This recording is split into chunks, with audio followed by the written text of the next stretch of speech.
Grayson Report, happy Monday. How's everyone doing? What is up? Let me see so I can see the comments. What is up?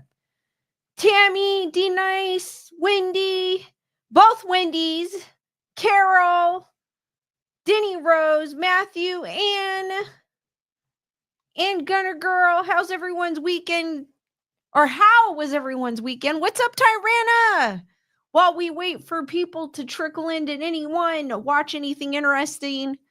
I finally got a chance to see All Hallows Eve, which is like the very first Terrifier before it was even known as Terrifier.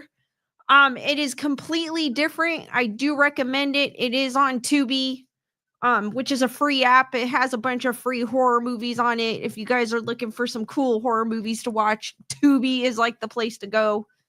It starts out, it's completely different. If you've seen Terrifier, you know Terrifier is all about blood, guts, gore. All Hallows Eve is completely different. Yes, it's a different actor playing Art the Clown, but it's more of like, we don't know who this person is type of thing. Even though we kind of do, because I've seen the other ones already, but it's kind of interesting, and I do recommend checking it out. It's actually not gory at all. Not really gory, to be honest with you. It isn't.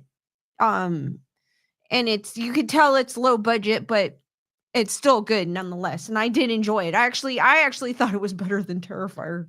Sorry, Damian Leone. Delay Lux, what is up?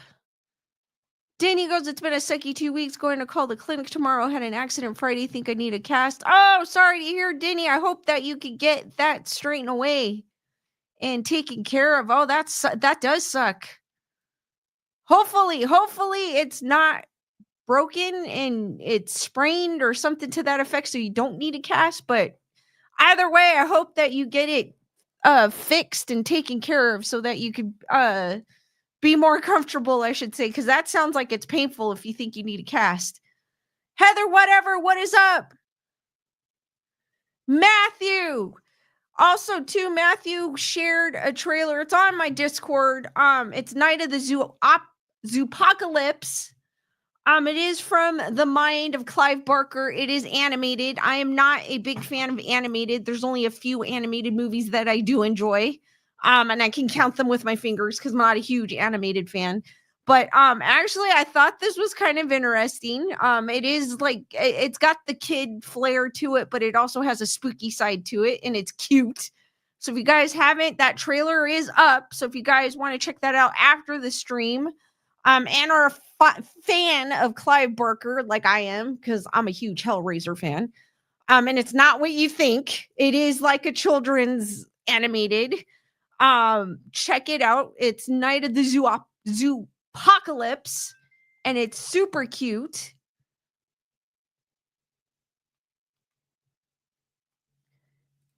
And as always, guys, Skeleduck is somewhere in this background. Just remind me by the end of the stream, and I'll reveal his location. If you guys are new here and don't know who or what the hell I'm talking about, hold on, let me see if I can find his picture. He is located in my upper left-hand corner. That is what he looks like. Might be your upper right-hand corner because cameras flip sometimes. That is what he looks like. I do hide him every stream. It doesn't matter what studio I am in.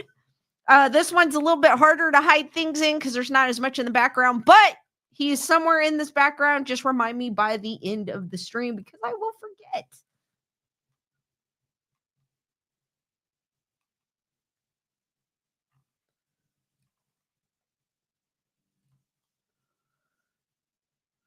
Also, too, this isn't really spooky related. Before we get into the nitty gritty, I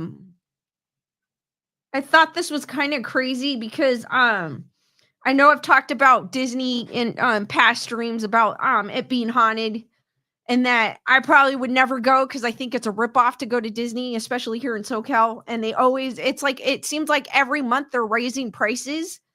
And then I saw this article. I know this isn't spooky related, but I thought this was crazy. Disney reportedly concerned about affordability of its parks. Yeah, it's a ripoff. It's getting super expensive to where no one could go there. I mean, people are gonna still go because you've got those fan people, the fan people that'll go no matter what. But it's expensive. Gunner Girl, thank you for being a member of the Wolfpack for 16 months. You look beautiful, Lisa. Thank you, Gunner Girl. Hearts for Gunner Girl. Guys, thank you, Gunner Girl. I appreciate that. I mean, it's obvious that them raising prices is gonna affect the affordability, right?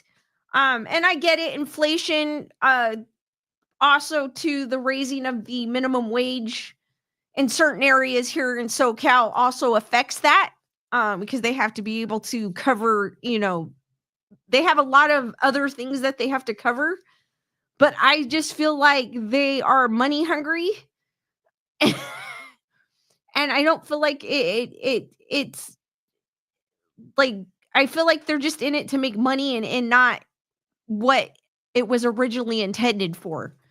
But I mean, they are a business, so I don't blame them. Most business are there to make money so they could stay afloat. But I feel like Disney is just going overboard. It is simple. It's simply too expensive for the average family to visit Disneyland. Many people believe so, and apparently so does Disney.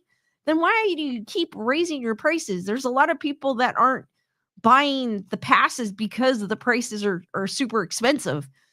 Also too, um, it's like you gotta donate a kidney to get a pass, and then also the way that you have to get a pass is kind of dumb. I feel like it's like they release passes on one day, you gotta wait in a queue to get a pass, and then you might get one or you might not.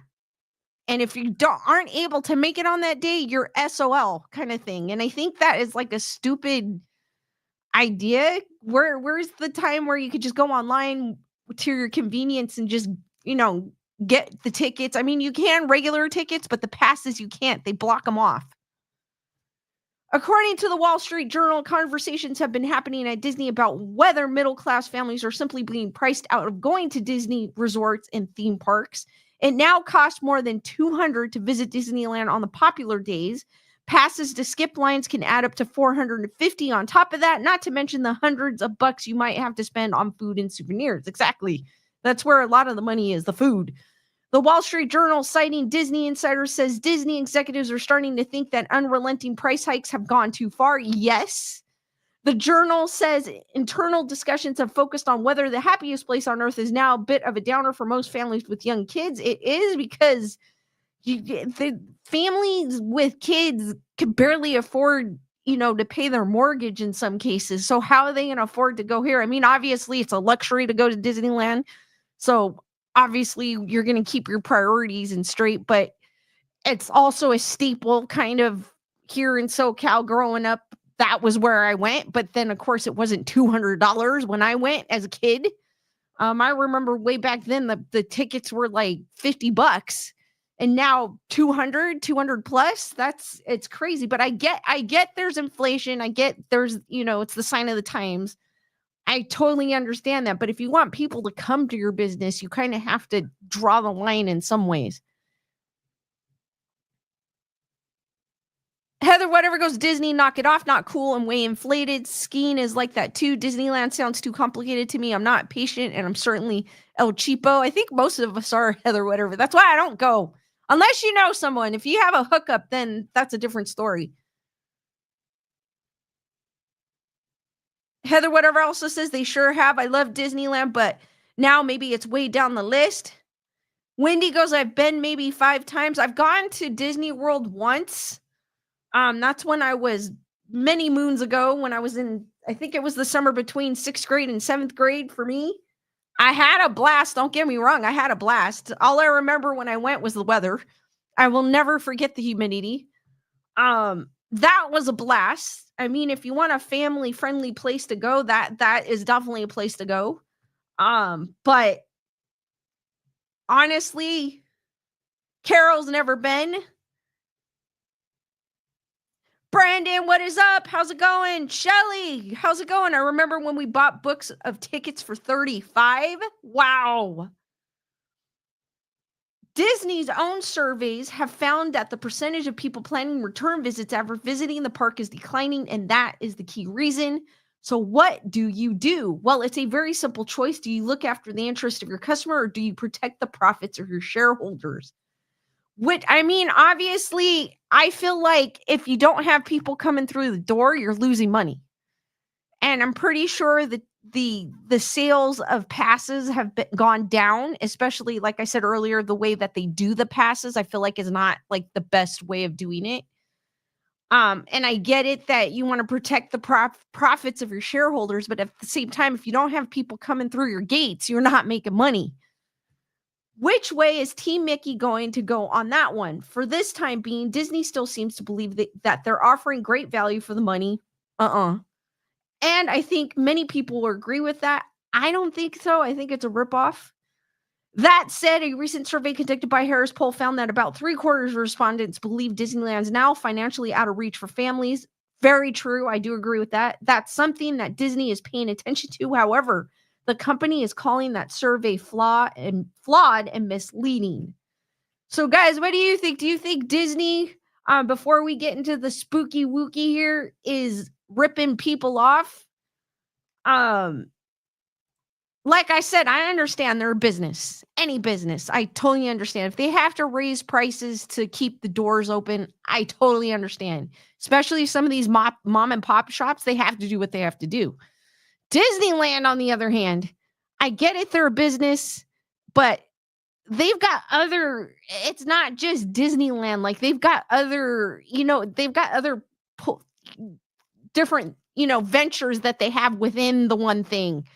So I feel like if they lose money in one part, but they gain more people going through their gates because they lowered their prices, I think it would even out eventually. I feel like it would. If you lower prices, people would be going, oh, holy crap, that's cheap. Let's go. Even if it's for like a week. I know they do special tickets for SoCal, but see, like they did it for the week of so-and-so, we're dropping our prices. If they did specials like that every once in a while, like that would be cool.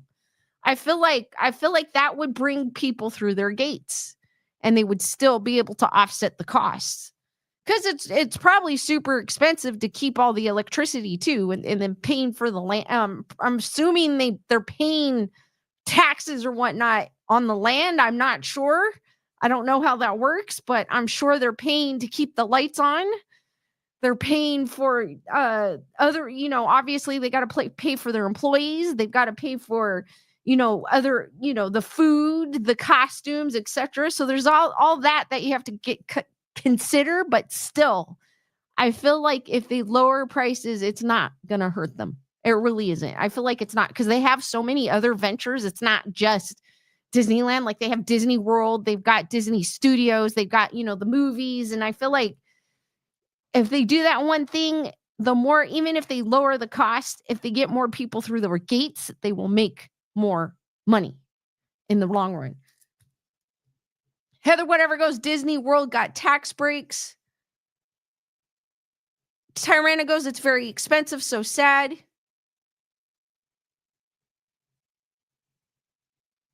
Heather, whatever also says they make childhood memories and then they might get a fan for life like me. I think it's inflated. It's sad.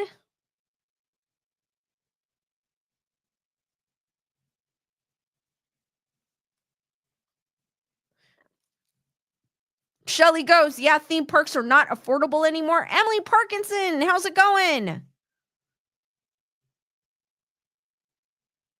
Gunner Girl goes, I took my kids when they were little. We lived down the street in California. It was expensive then. Emily, you're not late. Might sound, I haven't gotten into the nitty gritty, so you're good. Emily goes, Disney would rip me off years ago, so I booed them, or ripped me off years ago, so I boo them. Thank you, Tyrana. I like your hat. Thank you, Tyrana. I appreciate that. But it's just crazy that I saw this article that they're realizing that they're going way too far with it themselves. So then why do you keep raising prices every other month? It seems like. Then stop. Keep a median, change your I feel like they do need to change their pass, the way that they do their passes. That system, I feel like it sucks and it's not fair to people who actually want to buy passes. It's a dumb system, I feel like. This is my opinion, but I feel like it is because it doesn't give everyone a chance to get passes, but maybe they want to control how many passes they give out, and that's the reason why they do it. I don't know. Shelly goes, what took them so long? Exactly. Why all of a sudden? I know recently I saw something recently that they were going to raise prices again. So why now we're noticing that we're charging too much. Like we're ripping people off. Well, they didn't say that, but like it makes no sense to acknowledge that, but yet you're going to raise the prices anyways. Denny goes, I went to Disney at 6.5. Glad I still remember. I don't think I'll go back either.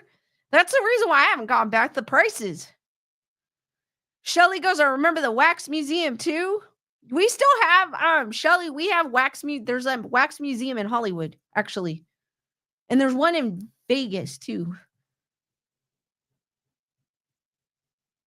Denny goes, big corp and rich people, it's never enough money. They are so greedy. Exactly. They want to line their pockets. That's what it's nothing new. That's pretty much like the norm when it comes to big corps. Even when it comes to running like the state of California, I feel like too, it could go with that as well. Carol goes, it's overpriced in my opinion. I think it is. It's for $200 for a day. Yeah. I mean, and you're not just paying $200. You're also going to go in there and buy food, drinks. You might buy you might get a souvenir, whatnot. So that all adds up. You might even end up spending like $800 by the time you leave that day. So it's crazy. Shelly goes, the last time I went to Disneyland was in the early 90s. I think the last time I went, I was late 90s. I think it was 1999 or 2000. It was one of those two. That was the last time I went. I've never gone back. Wendy goes, my only experience with Disney was as a resident in Florida 13 years ago. Gunner Girl goes, right, Lisa, it's out of control. It's just crazy. I get it. Everything has gone up within the last year, especially I know you guys have seen this, especially with egg prices. I don't really buy eggs. I don't eat eggs too much. I'm not an egg eater, so I don't really, but I do see people posting about the eggs and how much they've gone up. I know a lot of people in my area, we do have a farm that they go to. And people were complaining about that. And I guess it was in the news, the farm that people go to in my area, it was in the news. People were lined up to get eggs there. But then people are like, go to Costco, it's so-and-so price. And then I see people like post about Costco too, that their prices aren't that bad. And then I'm also seeing that there's a shortage of eggs. And there's still a lot of people that don't realize that there's a bird flu going around because they're like, why are the prices so high? So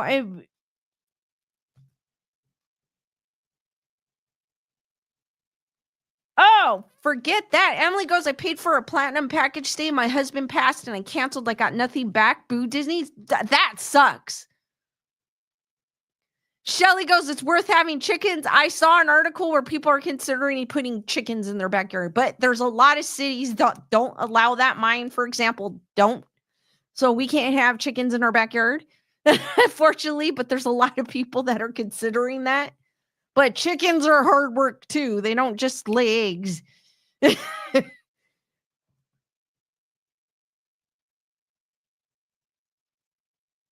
Gooder Girl goes, people are wiping out eggs at Costco. I think that's why they're implementing a limit for eggs. It's probably kind of back to when the big P hit and people were just grabbing cartloads of toilet paper. and we had to limit it. So I think it's the same thing they're doing with the eggs, unfortunately. Wendy goes, I'm a semi-homesteader. I raise chickens. D-Nice goes, again, it pays to have friends who work at the park. And I did mention that earlier, D-Nice. I did say, unless you know somebody, then nothing wrong with that. Wendy goes, I have a hoop coop, hen house, and electric fencing. That is super cool. Heather, whatever goes at Heavenly Valley, a day skiing is $232. My husband taught ski racing there many years ago, and he would freak. That's crazy. But it is the sign of the times.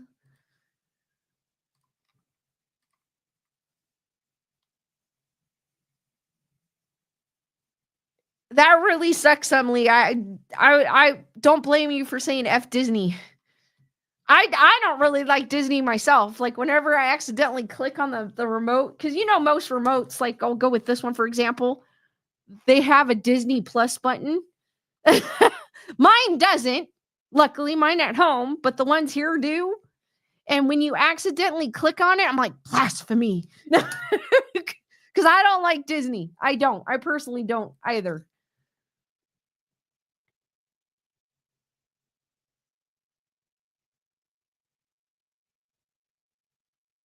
Shelly goes, it's just not toilet paper this time. It's eggs. It was toilet paper and water. I remember those two things being wiped out like all of a sudden. And then the shelves would just be wiped out. And I was like, what the?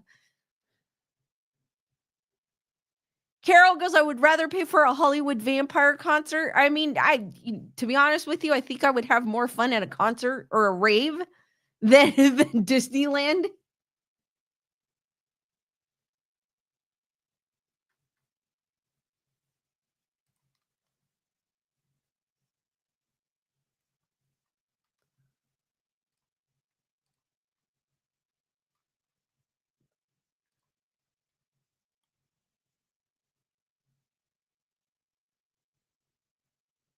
Wendy goes, hubby keeps Disney Plus for certain series.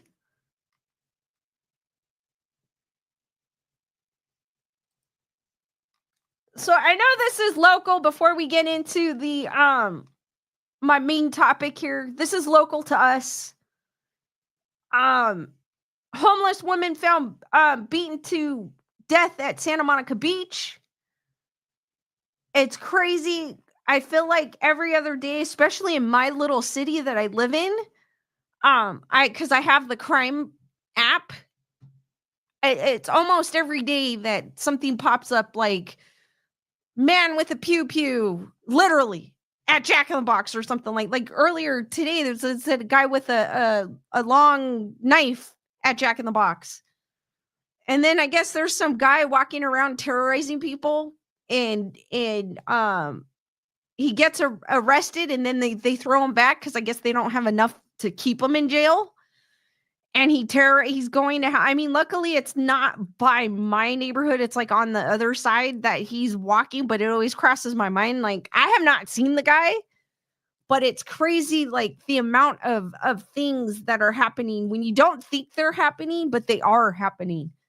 So this was in Santa Monica. So Santa Monica homicide detectives are investigating the death of a woman who was badly beat. Body was found on the beach Monday morning. Lifeguards discovered the woman's body inside a sleeping bag around 7:05 a.m. on the 1500 block of the beach along Waterline. At least it wasn't a person running on the beach, because I don't know. You can't unsee that.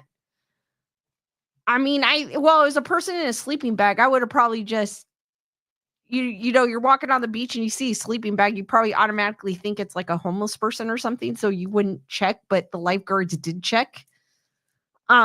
According to the Santa Monica Police Department, the unidentified woman was declared dead at the scene, and homicide was suspected due to the evidence of trauma to her face.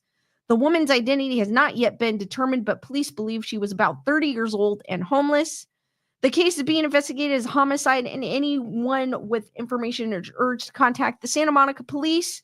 I know a lot of you aren't local, so I won't read that, but I guess they don't know. I mean, they probably know some things, but they're not going to give away Um, all of it. Nerd report in the house.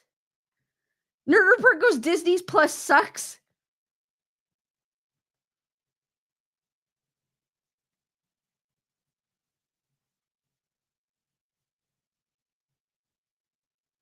Wendy goes, I don't get internet nor cable service. Mad about that, but I love the country life. Not actually, I would think I would love that too because you don't have to. I mean, it's peaceful. You're probably peaceful, right, Wendy?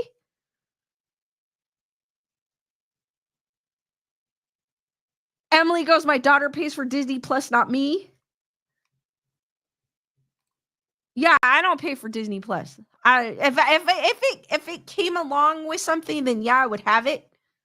Because I noticed like my cell phone service, I think it's like, oh, you get Hulu on us, and I was like, oh, okay. But if it was something like that, yeah, then I would get Disney Plus. But other than that, I wouldn't pay for it. I wouldn't watch it enough. It's not something that intrigues me. There's nothing really on there that I would watch. I mean, I guess if you had kids, maybe, but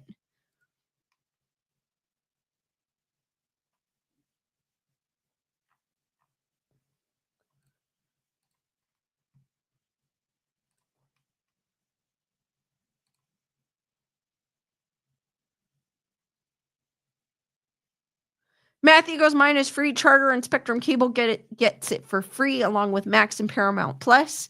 See, if it's something like that, Matthew, then yeah, go for it. Why not? It's free.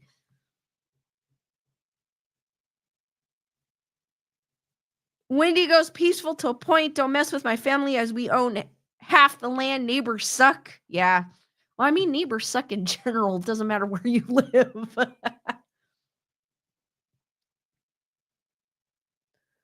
Shelly goes, Verizon keeps trying to force me to get Disney Plus.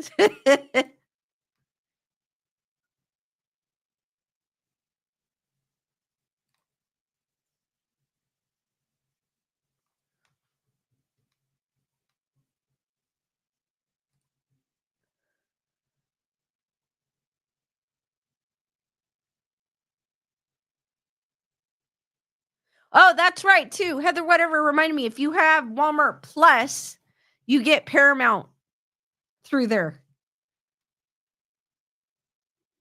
Because I keep getting messages, sign up for Paramount. It's free with your membership. And I'm like, yeah, when I get to it.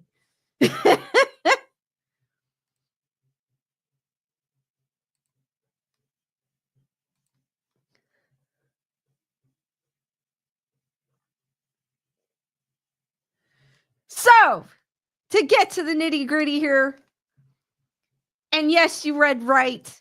A man allegedly killed girlfriend, or heard right in this case, after his paranormal meter scared him into thinking she would eat him. And this is from People. This is not, I had to do a triple take when I read this. I was like, what? Paranormal meter? I meant to bring mine and I forgot. I think the way they describe it, I think he was using an EMF meter. I mean, I've used an EMF meter, or I've used a paranormal meter. I've used a spirit box. I've never gotten scared thinking that anyone was going to eat me, but to each his own. This man apparently it happened to. And unfortunately, his beautiful girlfriend had to pay the price.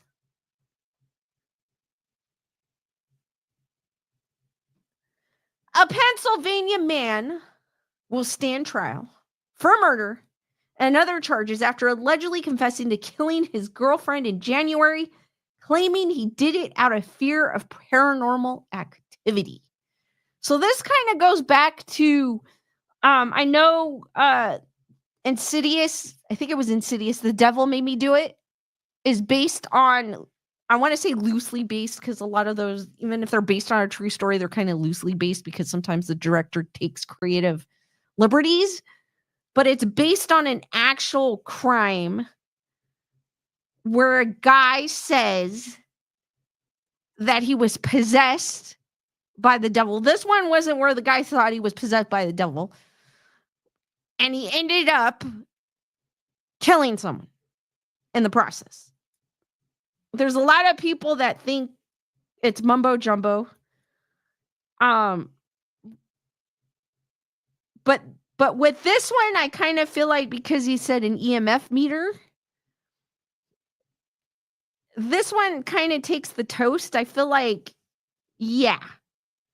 The one with the possession, because I kind of believe in possession. I'm kind of 50-50 there. I'm still skeptical when it comes to that, but I believe that people can get possessed by evil spirits.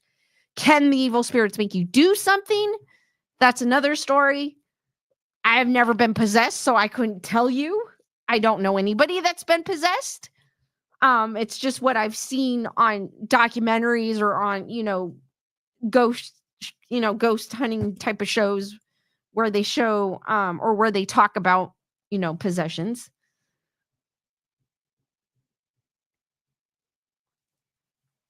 So the victim, 46-year-old Jane A. White, was found fatally pew-pewed on a street in Northumberland County, Pennsylvania on January 3rd. The Daily Item, Penn Live, and the News Item reported her boyfriend, Jerry Wolf, who was also 46, was arrested after his brother called 911 and alleged Wolf had told him he pew-pewed White per an arrest affidavit and the court testimony of a Sunbury police officer, both of which were reported by multiple outlets. At a hearing on Tuesday, February 5th, a judge said Wolf will be standing trial for all 7 charges against him, including first-degree murder, Penn Live reported. So this is Jared White. And this first picture was his beautiful girlfriend, Jane White. Or Jared Wolf, Jane White. I'm getting them tongue twisted. On the day of the incident, Wolf allegedly told authorities he and White had gone to a friend's house where they smoked marijuana, per the affidavit. However, police say he later claimed he was not sure what he had smoked.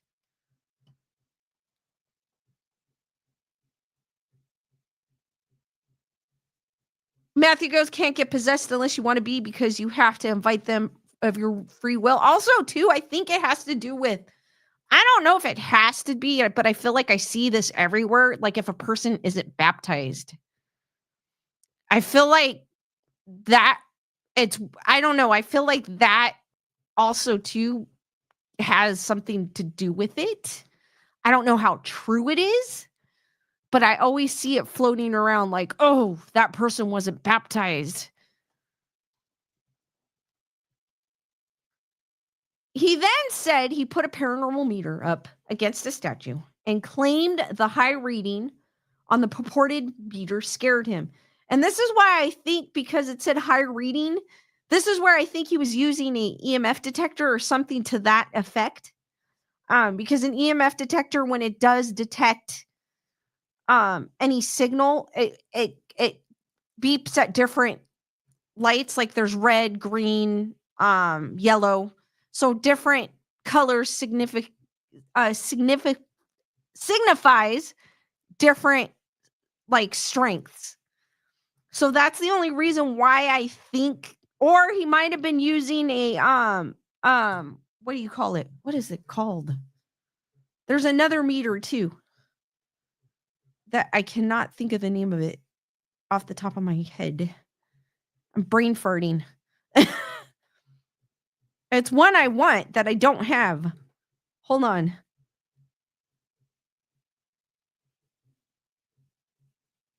A multimeter type of thing.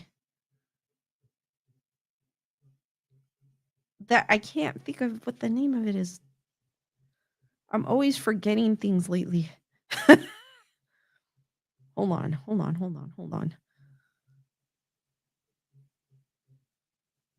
Let me find it because I know.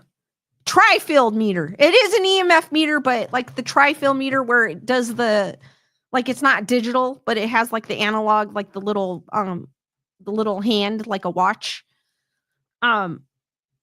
Per the affidavit, due to the purported high reading, he said he became scared someone would kill him, the affidavit said, or alleges. Jared Wolf stated he thought that Jane White and the friends were all trying to unalive him and eat him. So he panicked and ran out of the house to retrieve his pew-pew from his vehicle. Sunbury police officer Trey Kurtz wrote in the affidavit, Wolf confessed to subsequently pew-pewing wife, according to Kurtz.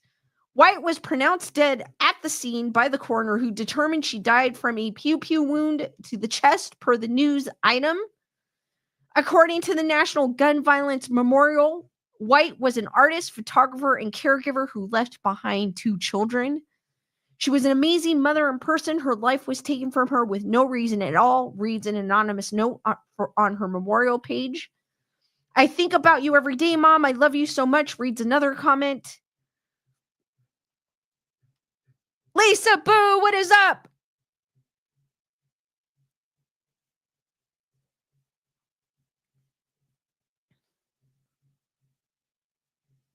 Lisa Boo, thank you for being a member of the Wolf Pack for 22 months. Always great stories and content. Thank you, Lisa. Hearts for Lisa Boo. Wendy, I agree. I feel the analog method would work better with the spirit world. I do. But to be honest with you, your own senses, like what you sense, is actually better than any piece of equipment out there. So you are actually better than the equipment.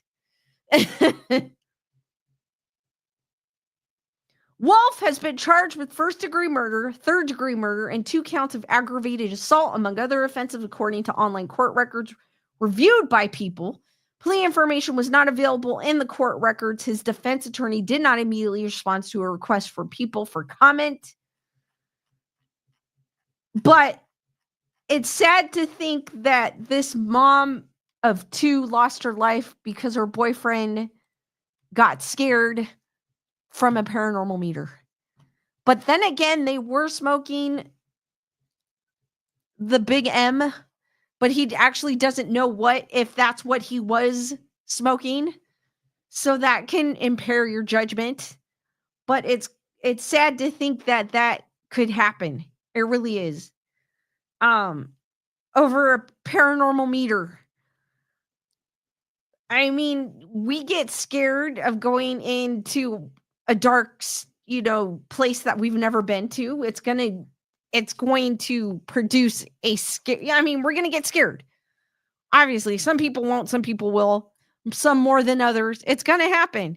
But I don't think I've ever gone to the point where I've gotten scared to the point where I'm thinking they're going to eat me or something's coming after me. I mean, obviously, I know there's things that we've seen out there that people get that sense that someone's watching them, something's going to come after them. Yes, I understand that. But to eat them?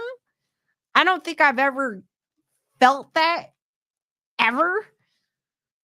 Heather, whatever, thank you for that super chat. Yay, Lisa in chat. Hearts for Heather, whatever. Thank you. Heather, whatever goes, sounds like he was way loaded. That is what I'm thinking, because that does impair your judgment. Obviously, that's the only thing I can think of. Besides, I mean, if he wasn't smoking the big M or whatever it was that he was smoking, and he did this, then I'd be like, okay, there was some mental thing going on. But I feel like whatever he inhaled, whatever it may have been, impaired his judgment. And unfortunately, someone lost their life because of it. And it's sad to think that. And he was probably just setting up the meter just to, let's see what this thing does. He probably wasn't even thinking anything of it. I don't know, because it really doesn't go into great detail. The article didn't, but it was probably something like, let's set this up. Like, what is this thing type of thing? And then he was like, you know what I mean? So it's sad.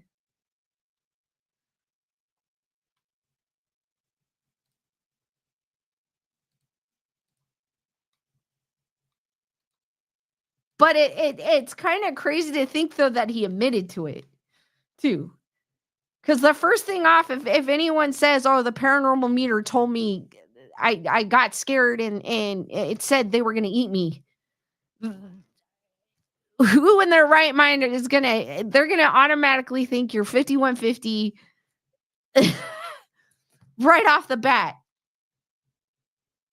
Heather, whatever goes, he reacted very strongly, but years ago, the word I don't know is I could say it.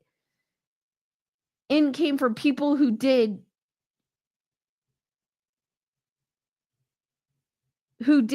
SHA hyphen SH. Heather, whatever they used it first before. Oh, okay, got you. Before unaliving people.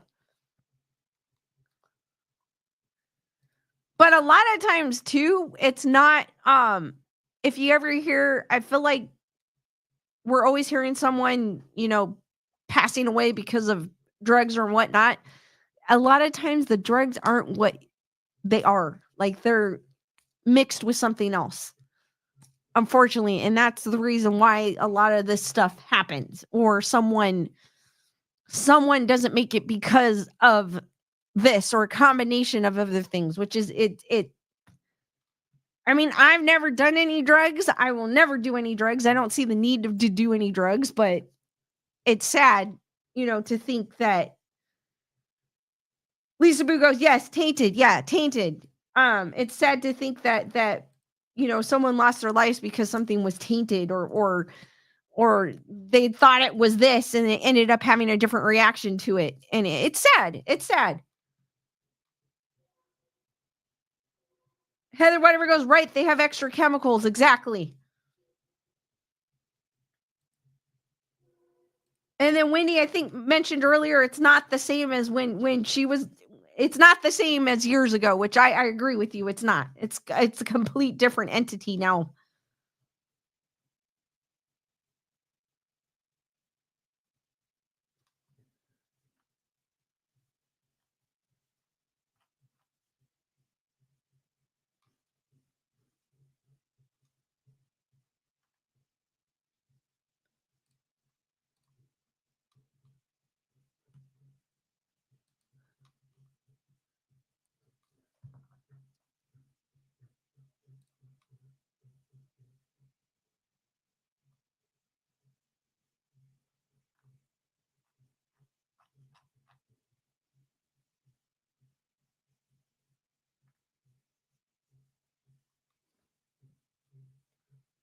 Tyrana goes, it's too dangerous nowadays. Exactly.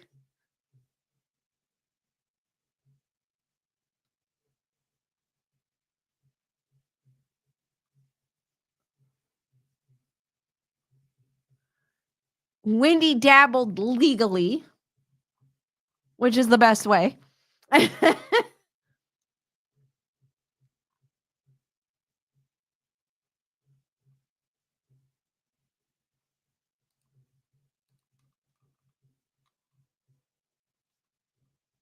I have one last one last article before I open it up for questions.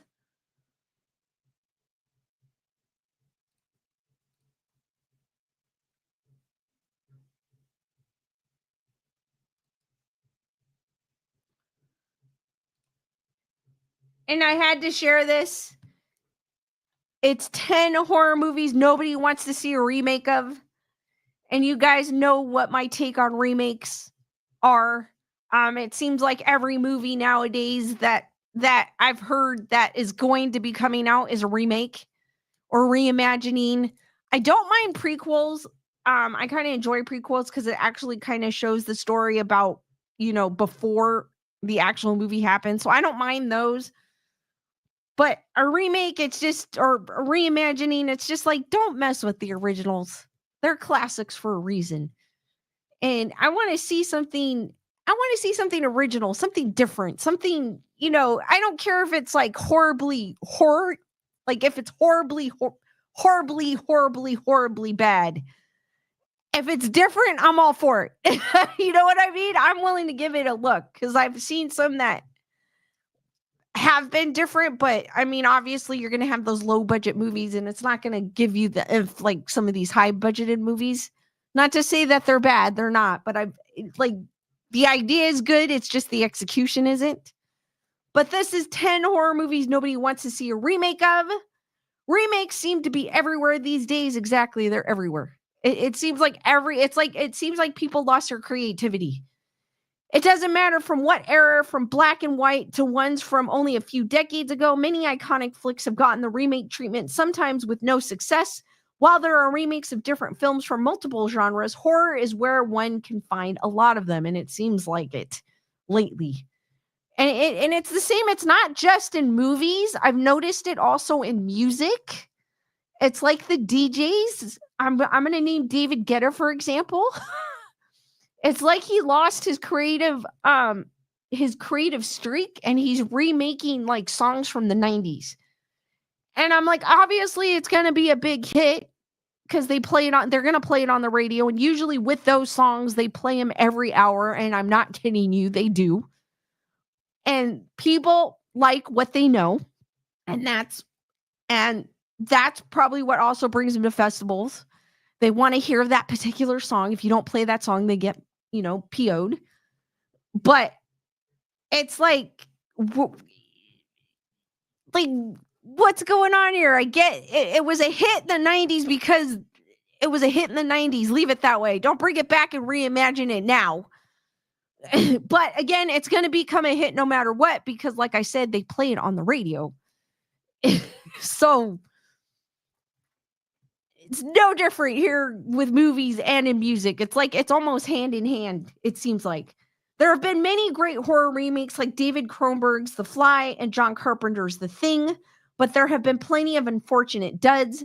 There are, however, some horror classics out there that thankfully haven't been remade, and honestly, they should stay that way. The 10 films below prove that not all great horror movies need remakes. These are untouchable and iconic, and the very idea of them getting updated or remade just seems insulting. They're essential to the horror genre and continue to drum up good scares and thrill viewers from Misery to The Exorcist. Here are 10 horror movies nobody wants to see a remake of. Misery, I think I heard something about them trying to. I don't know how true it is because there's always a lot of rumors out there. The legend Stephen King's chilling film version of his novel Misery is one of the famed horror author's most acclaimed adaptations. A tense psychological horror flick with thrilling suspense and Oscar-winning acting, it is a remarkable story that sees Academy Award winner Kathy Bates shine in her career-defining role as Annie Wilkes, an unstable woman who holds her favorite novelist, Paul Sheldon, James Caan, against his will after rescuing him from a near-fatal car crash. This movie had me on the edge of the seat. I have not seen it in a while, but this movie had me on the edge of the seat, and I do agree they don't need to remake this. It's like Cindy said in Scream, don't F with the original. One of my favorite lines, I will always say it, it's true, don't. King's horror film adaptations are constantly being remade these days. Salem's Lot, Pet Sematary, Carrie, and It have all gotten the treatment, but Misery should be one of the few left with only one version. Its great suspense and eerie atmosphere couldn't be replicated the same way again, nor topped, and there's no looking past the main reason no one other than Bates could make Annie Wilkes so memorable.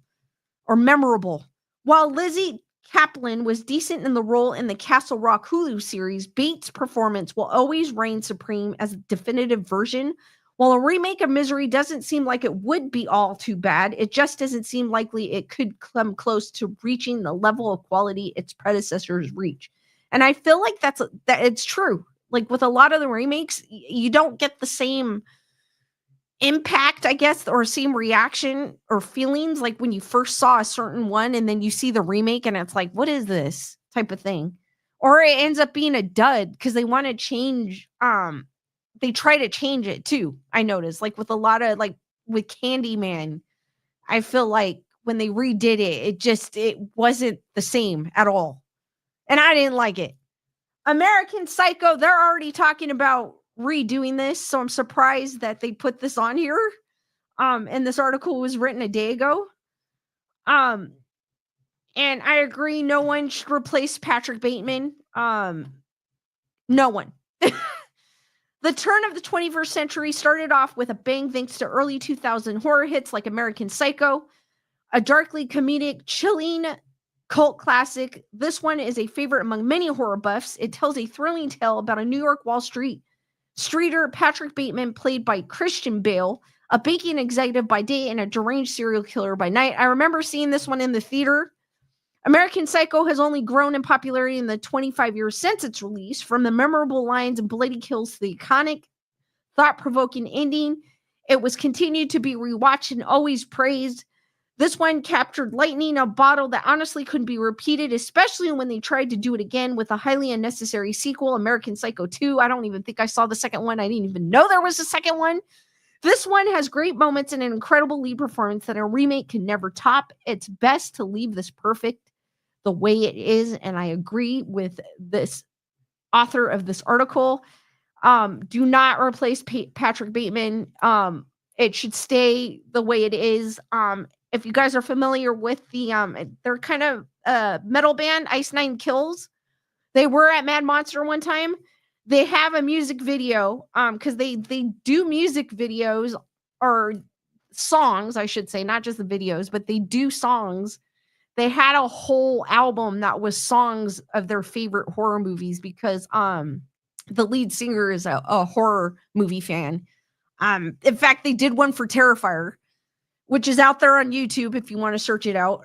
They did one for Halloween. They did one for American Psycho. They did one for It. It was a whole album, just music inspired by their favorite horror films. And American Psycho is one. The video is kind of cool as well. So if you guys haven't check out Ice Nine Kills if you're into that type of music, and check out their music videos, because their music videos are cool too. Matthew goes, yes, there was a second with Mila Kunis. I am not. I think I vaguely remember it, but I didn't watch it. Like, I vaguely remember seeing it. Vaguely. But if you told me there was a 2, I would have been like, no, there wasn't a 2, because I never seen it. Denny Rose goes, Footloose. Why did they have to remake it? Did not watch the new one and won't. I did not either. Don't touch Footloose. I saw Footloose recently because it happened to be on Netflix, and I just clicked on it. I was like, oh my God, I haven't seen this in years. Love that movie. Do not mess with Kevin Bacon. Do not.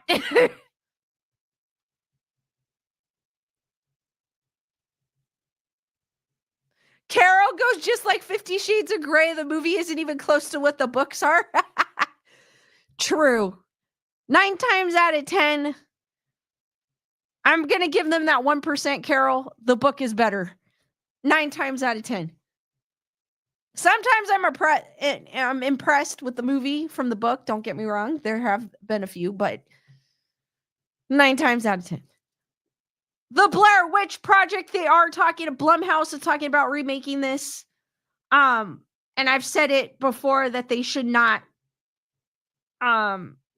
remake it. It's not going to get the same hype as it did when it came out, because a lot of people thought this movie was real. This introduced us to that found footage type horror movie, which then brought into Paranormal Activity and stuff like that. It's not, if they remake it and bring it out today, it's not going to have the same effect, because now people aren't going to be like, is this real? Like, it's not going to have that effect anymore. And I think that's what made it popular, because of the way, the grittiness of it, and people actually thought it was real.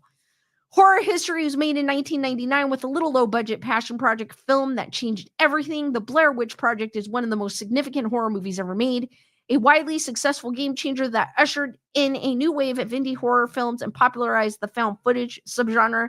It's about 3 ambitious young filmmakers who trek into a Maryland forest in search of the local legend goes horribly wrong as they're stalked by an unseen entity.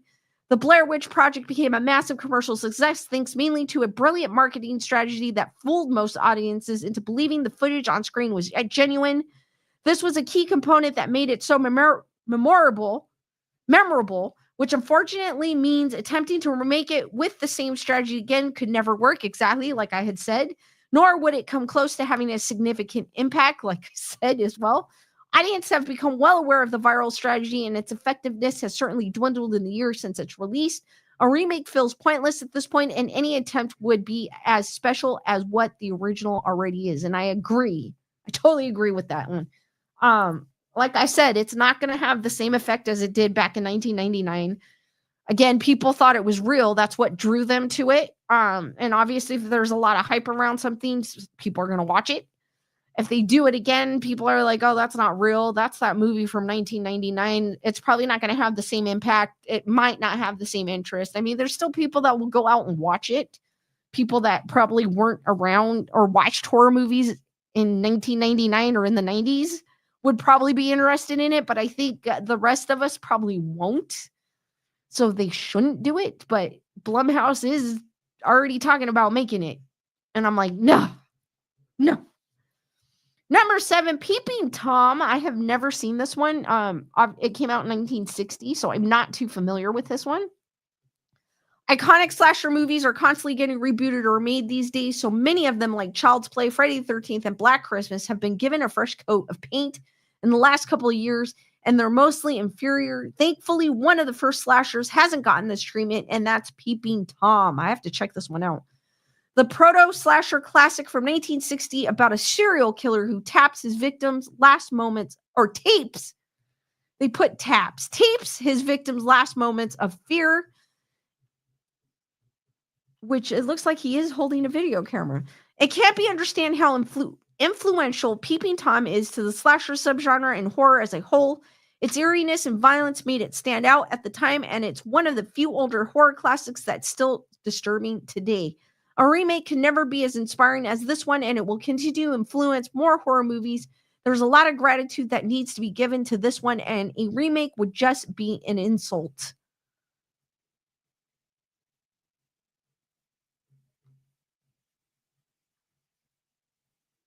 Emily goes, I refuse to watch the new Roadhouse. I had no interest either.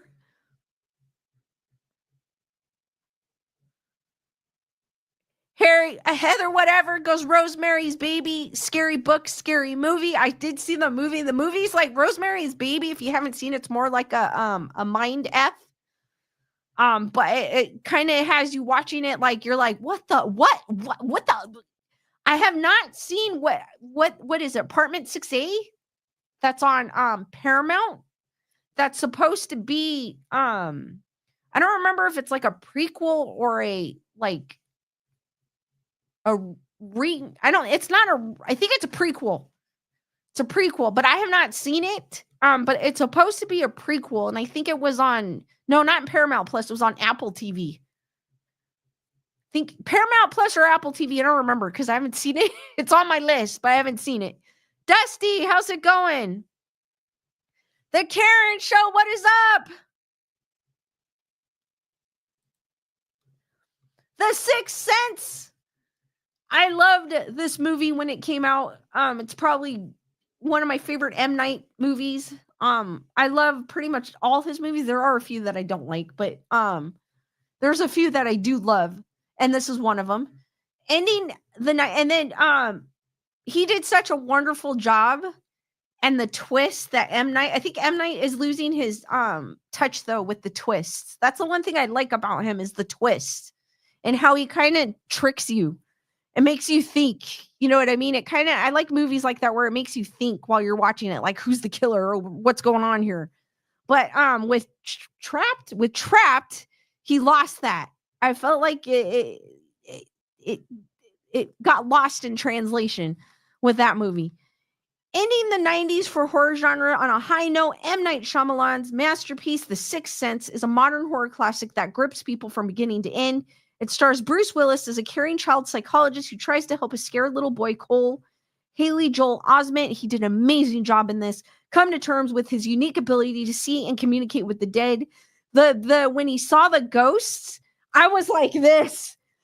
The way that it was filmed was like, there's one scene, I don't remember in it. I think it was in the school or something. And Bruce Willis's character's back is toward it. And Haley Joel can see like behind, Bruce, if I'm thinking correctly of the scene, because I haven't seen this movie in a while, and there's bodies hanging from the rafters. Oh, that always, every time I see that, that gives me chills. There are a lot of things that come together here that make The Sixth Sense truly one of the greats, from the perfect direction and incredible performance to the wonderful mix of horror drama. It's truly a compelling film that must be seen by all horror buffs. Could any attempt at a remake improve what Shyamalan and his brilliant cast have achieved here? It's his directing and Willis and Osmond's performances that really see this one, and trying to do it again with another filmmaker or different actors wouldn't make it much better. It's nearly flawless and honestly doesn't need to be told again. And no, I don't think so, because it won't have the same, you won't get this, because if you remake this, people already know what the twist is.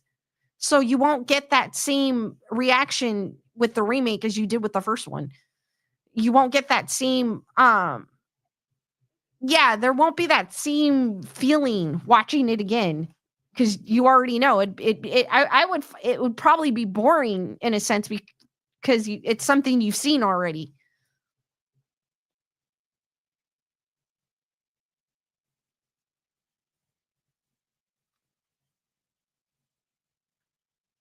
Shelly goes, I see dead people. Heather, whatever goes, The Omen got me. He was good, great actor. Oh, Omen, one of my favorites. I can watch that one over and over again.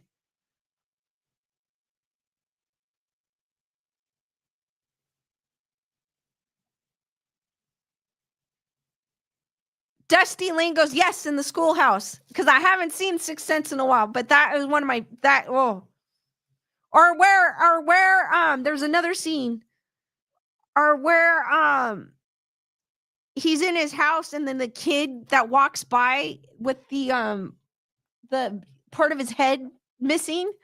Oh, the way that they filmed it had jump scares, but it was done the right way. It's not like, I'm going to use Insidious. I'm sorry, Insidious franchise or Conjuring House franchise. It's not like Insidious, where they do a jump scare followed by a loud noise, or the music gets loud, or drums get loud, whatever it may be. No, it was nothing like that. It was like done the way a jump scare should be done, and they don't do that often nowadays. Shelley, I agree. I miss Bruce Willis. He was so good. I do miss him. He was a wonderful actor.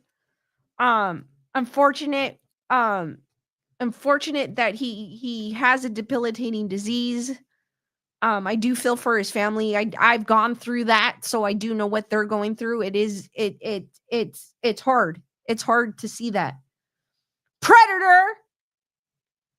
Few horror movies are as action packed and kick more butt than Predator. I always thought Predator was more of a sci-fi thing. I never considered Predator a horror. I don't know. I never did, because it was action, but I always thought, I was thinking because the Predator was like an alien, so I was more thinking of sci-fi-ish. The 1987 blockbuster smash hit starring Arnold Schwarzenegger. This one is an absolute joyride from start to end, a thrilling mix of sci-fi action and monster horror that follows a crack commando team as they stalk and pick off one at a time by an elite alien hunter in the jungles of Central America, which Heather Wetter said it was filmed in Puerto Vallarta. Predator is a horror film that's impossible not to be satisfied after watching. It's a crowd pleaser with fist-pumping action, iconic one-liners, and remarkable special effects. It hasn't been topped by any of the mostly unnecessary sequels it spawned, and honestly, a remake would never even come close. From the lines to the iconic cast, the film is endlessly loved, and attempting to remake it would only end in failure, as this already sets a pretty high bar. You cannot replace Arnold Schwarzenegger. You can't. I'm sorry, you can't. There's no way. You cannot replace him as the main character.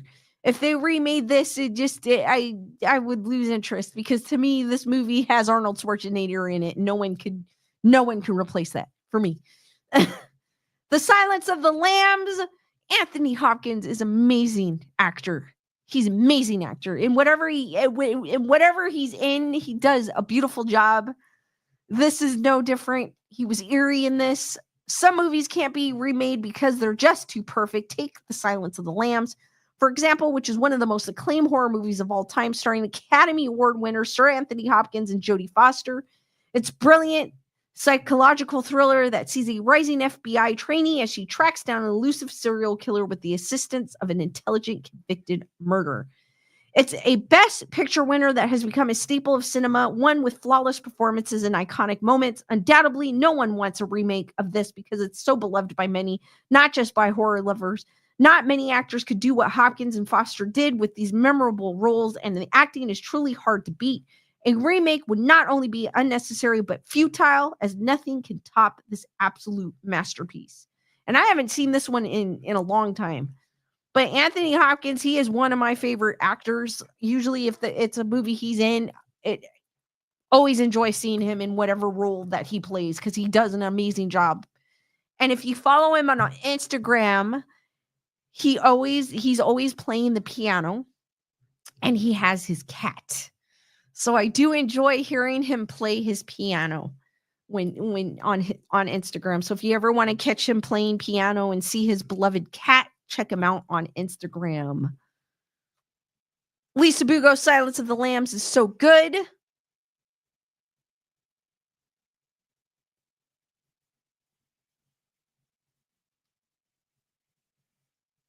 Wendy goes fava beans and Shanti. Yep. Something like that was the noise he made. I haven't seen it in a while. Alien. Probably one of, they don't say this because you know how they always, I feel like this was probably, they rarely talk about this, but Sigourney Weaver was a badass in this, and they rarely talk about that. They rarely talk. I mean, I guess they do, but they don't point it out like they do nowadays in movies. Like, this was a given. She was a badass. I'm sorry. Sigourney Weaver was a badass, and she kicked ass. And this Alien is one of my favorite movies. I remember watching it growing up. And it's a staple. Like, it's always going to be part of my horror movie library. Considered one of the most compelling science fiction films of all time, Sir Ridley Scott's 1979 masterpiece Alien is an essential part of horror history. It's about a commercial towing space crew fighting for survival when they accidentally bring aboard a hostile alien organism after answering a mysterious distress call from an unknown world.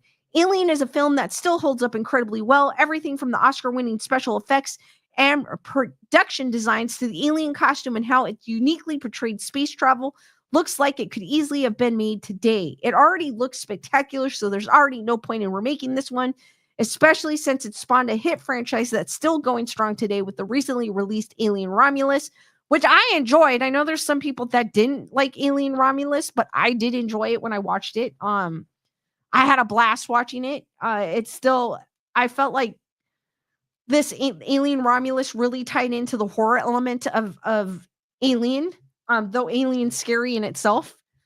But yeah, this movie scared me as a kid, but now I watch it, I'm like, oh my God, this is so cool. I even have a face hugger ornament, and it's in my studio.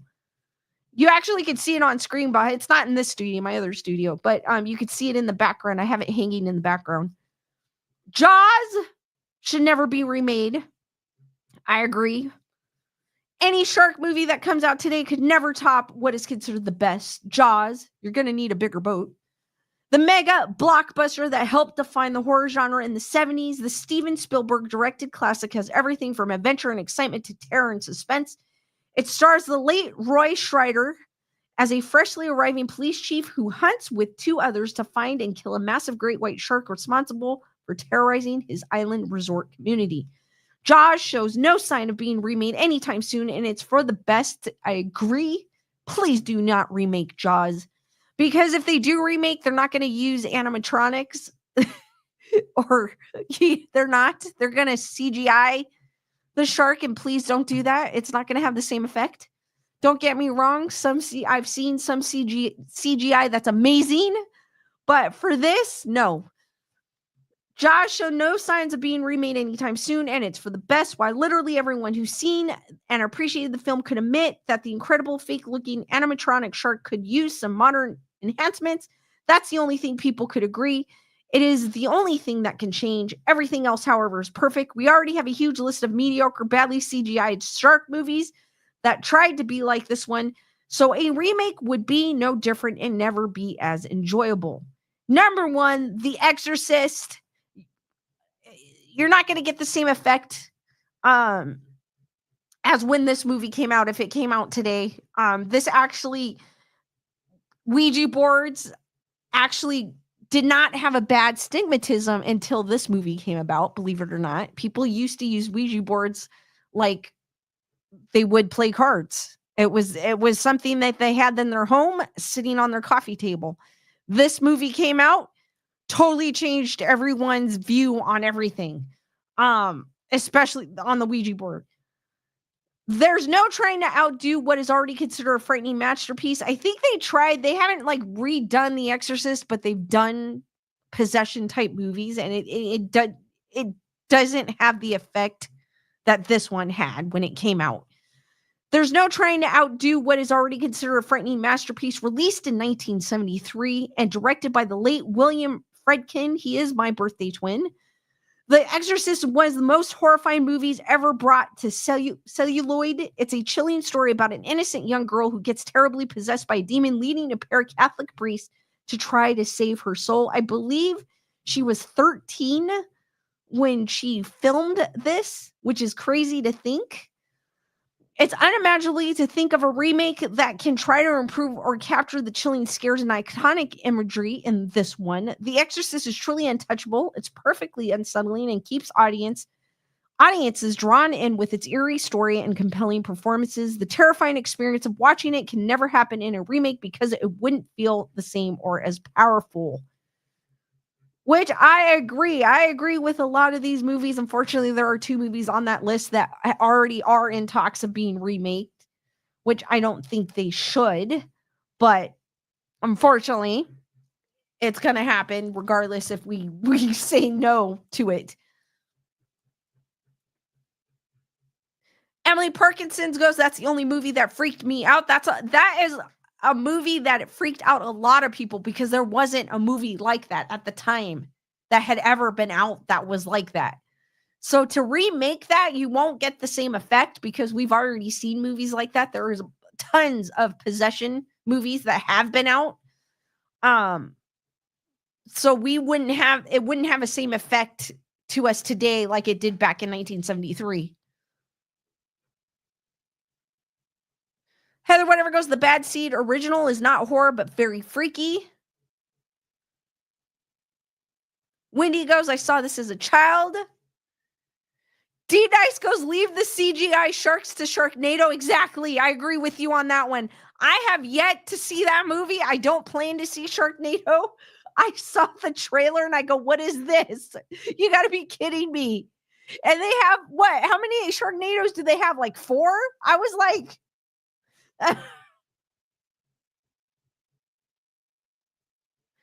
Dusty Lee goes, was great as a horrible boss and working girl. I'm getting tongue tied on her name.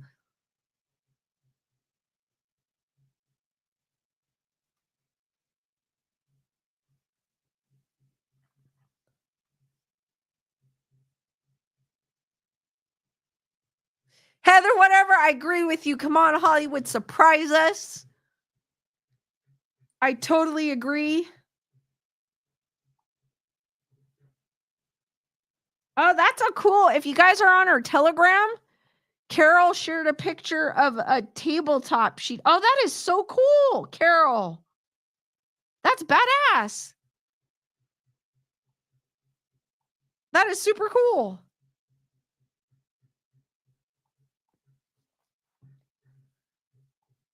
I don't know if they'll be able to see it though, because I don't have Telegram on this computer. It's not my computer, so I don't want to touch it. Hold on, let me move all this out of the way. I don't know if you guys can see it.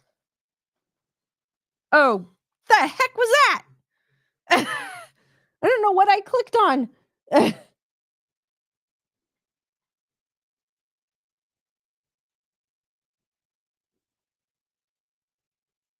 So that's a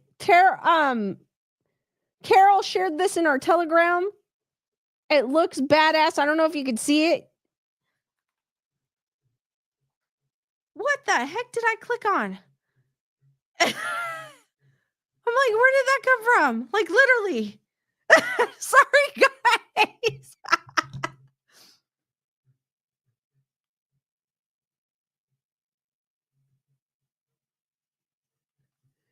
It's weird. I swear. I did that and then something else popped up. Oh, Denny Rose goes, I look forward to seeing the new shark movie with Richard Dreyfuss, Into the Deep. Heather, whatever. Uh-oh, watch out, scary lady. Exactly. I don't know where that came from. I was like, what the hell? All right, guys, I'll give you a few minutes to look for Skeleduck.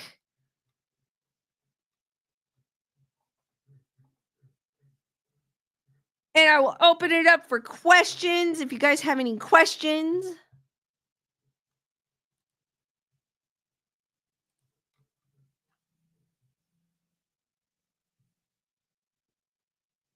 Wendy goes, I saw a nun with a necklace. Nightmares tonight. Thanks, Lisa.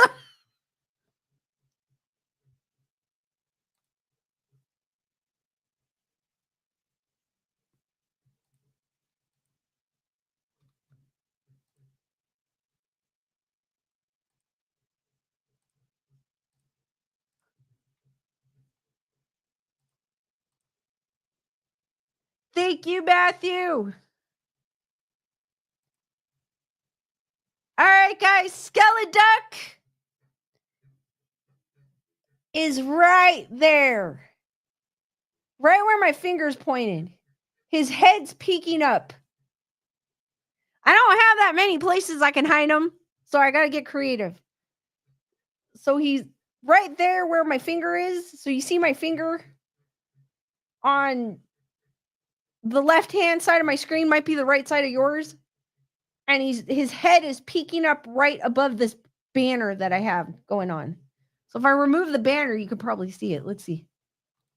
Yeah, there you go. He's right there. See, now you can see him. His head was just peeking above. Shelly goes, I see him now.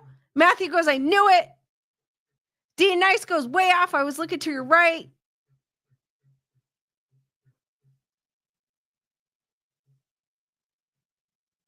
Carol goes, I should tell them where he was, just a little white dot on the black.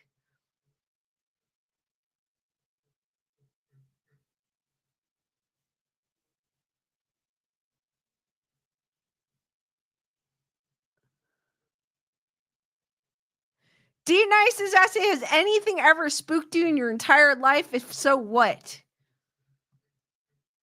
I mean, if I hear a noise, I'm not kidding you. If I hear a noise and I walk into a dark room, I kind of get freaked a little bit.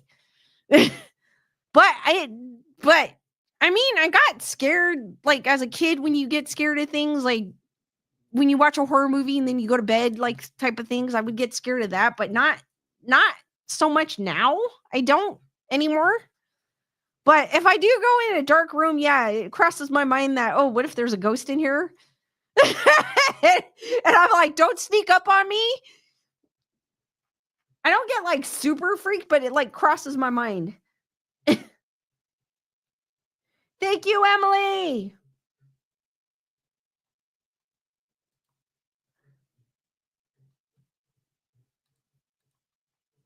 All right, guys, any last minute questions before I end this stream?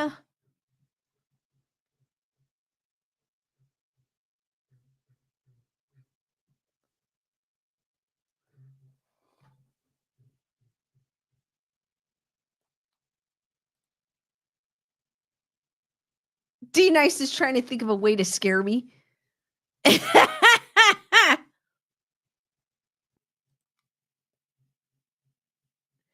Thank you, Tyrana. Great stream. Thank you, Lisa. All right, guys, without further ado, I'm going to end the stream here. Thank you for joining me on this edition of Grayson Report. I will see you on the next one. Yes, it's kind of a new hat. Mama Lekka made it for me for Christmas. Join me on the next one, which will be Thursday at 8 p.m. Pacific Standard Time, 11 p.m. Eastern Standard Time. I had to think about that for a second. I go on a little later on Thursdays. Be there, be squared, stay spooky, guys, and sweet nightmares. And I will see you on the next one. Good night, guys, and have a great rest of your week until the next one. And have a great rest of your evening.